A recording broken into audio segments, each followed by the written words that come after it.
Pengenalan, penggunaan media sosial ni mendapat sambutan yang menarik oleh masyarakat seluruh dunia.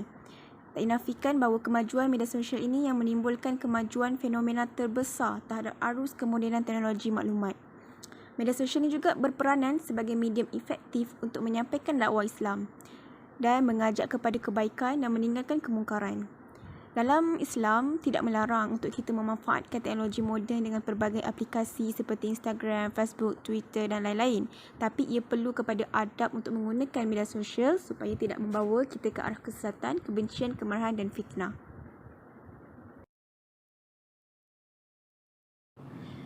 Maksud adab sendiri adalah tingkah laku serta tutur kata, budi bahasa atau budi pekerti yang halus, dan cara untuk beradab di media sosial adalah memperbanyakkan diri membaca perkara yang berfaedah dan meluangkan masa bersama orang tersayang. Yang kedua, membetulkan niat agar dapat memberikan faedah kepada orang lain daripada media sosial.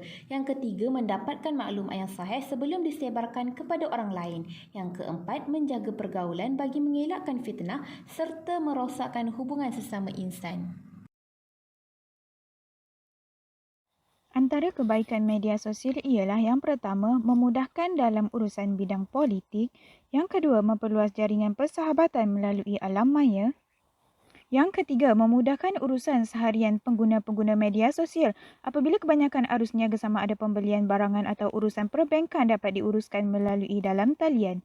Yang keempat, menjadi medan atau ruangan yang sangat penting bagi usahawan-usahawan untuk memasarkan produk-produk jualan atau perkhidmatan yang ditawarkan secara dalam talian. Dan yang terakhir ialah media sosial juga boleh dijadikan sebagai medan untuk perkongsian ilmu atau maklumat yang bermanfaat bersama rakan-rakan media sosial yang lain. Salah satu kesan negatif penggunaan media sosial secara berlebihan ialah keruntuhan akhlak. Pengaruh media sosial sangat kuat sehinggakan ramai pengguna media sosial terjebak dengan perkara-perkara trending bagi memperolehi kepuasan maksimum, seperti mengejar jutaan like dan view. Masalah kesihatan juga merupakan punca daripada kesan negatif penggunaan media sosial.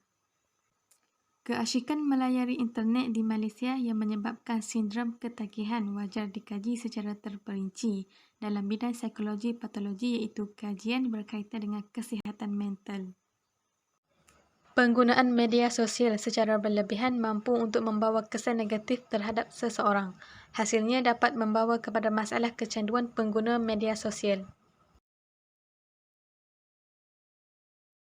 Seterusnya, isu semasa.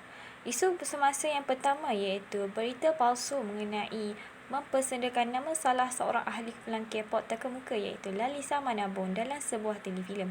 Perkara itu mendatangkan kemarahan peminat serta netizen kerana menganggap pelakon drama Merini Sinorita tidak pandai menghormati seseorang. Seterusnya, isu semasa kedua iaitu tular gambar selebriti tanah air yang mengatakan dakwaan melanggar larangan rentas negeri.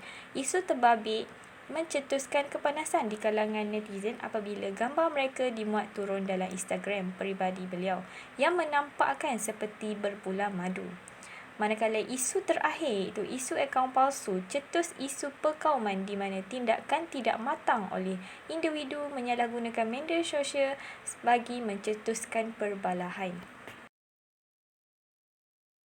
Seterusnya, cara mengatasi penggunaan media sosial dan melestarikannya. Yang pertama, cara mengatasi iaitu menjadualkan penggunaan media sosial. Menjadualkan penggunaan media sosial dapat mengelakkan ketagihan untuk menggunakan media sosial dalam waktu jangka yang terlalu lama.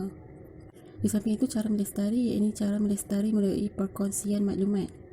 Pengguna sosial perlulah mahir dalam mendapatkan maklumat itu yang telah disahihkan kesahihannya. Dan bila mengolah itu perlu mengolah dengan tepat supaya tidak berlaku fitnah di media sosial apabila menyebarkannya kepada rakan-rakan yang lain. Kesimpulannya, pilihan itu ada di tangan kita. Sama ada kita nak jadi pengguna media sosial yang bertanggungjawab, disenangi masyarakat dan mendapat pahala sambil melayari media sosial, atau kita nak jadi seorang yang dibenci, tidak bertanggungjawab dan menanggung pelbagai dosa senyap. Itu semua adalah pilihan kita.